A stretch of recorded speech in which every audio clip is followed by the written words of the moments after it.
Алланың қиыншылық жіберуінің 5 себебі. Адамға қиыншылық Алланы еске алу үшін келеді. Адам болған соң неше түрлі қиындықтарға тап келеміз. Әркімнің басында әртүрлі проблемалар кездесіп жатады. Қиналамыз, қайғырамыз, мұңаямыз. Одан шығудың жолын таппай кейде дал боламыз. Осы адамға не үшін қиындық келеді екен? Ислам дінінде бұған қатысты не айтылған?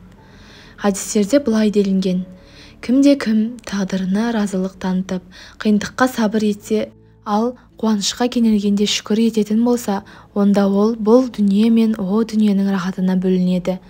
Алла тағала сабыр еткен адамды жақсы көреді. Адам баласы Алланың нәсіп еткен тағдырына разы болуы керек. Кез келген қиындықтарға, жабысқан дерттерге сабыр ету ләзім. Сабыр ету деген сөз басқа түскен қиындықты әркімге айтып шағымданбау, жыланбау дегенді білдіреді.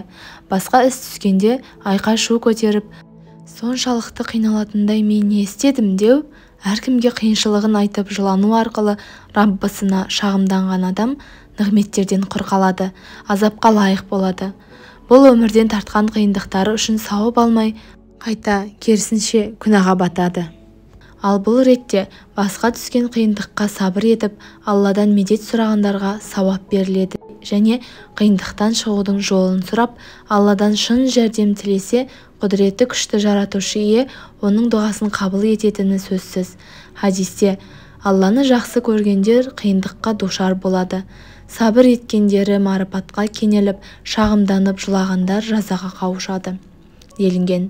Адамдарға басындағы қиындығын айтқан адам сабыр еткен болып саналмайды деген де хадис бар. Қайғысын жасырған адамның күнәсі кешіріледі. Шағымданбау ниетімен айтуға рұқсат етілгенімен, оның өзі жақсы емес. Қиындықты кетіре алатын адамға айтуға болады. Мәселен, дәрігерге ауруын айту күнә емес.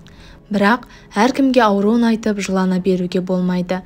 Иманға кенелгендер дүниеде бірнеше күн дерт, қиындыққа тап болмағанда жаннат ләззаттарының қадірін түсіне алмас еді және мәңгілік нығметтердің қадірін білмес еді. Аштық шекпеген адам тамақтың ләззатын түсіне алмайтыны секілді, қиналмаған адам да рахаттықтың қадірін біле алмайды. Қиыншылық болмаса адамдар аза бастайды, құтыра бастайды. Ал басына іс түссе, «Я Алла, өзің құтқара көр» деп дұға етіп жалбарына бастайды. Хазіреті Сайфаддини Фаруқи: егер Алла тағала құлдарына ешқандай дерт, қиыншылық бермегенде, немесе өте аз бергенде, адамдар оған ғибадат етуден және оны зікір етуден ғапыл болар еді. Егер жақсылап ойланатын болсақ, дерт пен қиындықтың өзі адамға берілетін нығмет, Аллаға жақындататын себеп деген. Алла тағала мейірім еткен құлдарына дерт, қиыншылық жіберу арқылы оның жасаған кемшіліктерін кешіреді. Өйткені адамда барлық істің үнемі жақсы болуы Алланы ұмытуға, оған қарсы шығуға, харам іс істеуге итермелейді. Сондықтан хадисте мұсылмандарда мына 3 нәрсенің бірі болады: кедейшілік, ауру және абыройсыздық деп білдірілген. Сондықтан дін ұлылары мұсылманға 40 күн ішінде міндетті түрде бір реніш, ауру, қорқыныш немесе мал-мүлкіне зиян келеді деген. Дерт пен қиындық күнәлерге кафарат болып табылады, яғни күнәлардың кешіріміне себепші болады.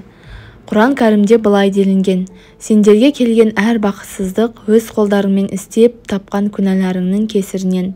Солай бола тұра Алла көпшілігін кешіреді, бақытсыздыққа ұшыратпайды.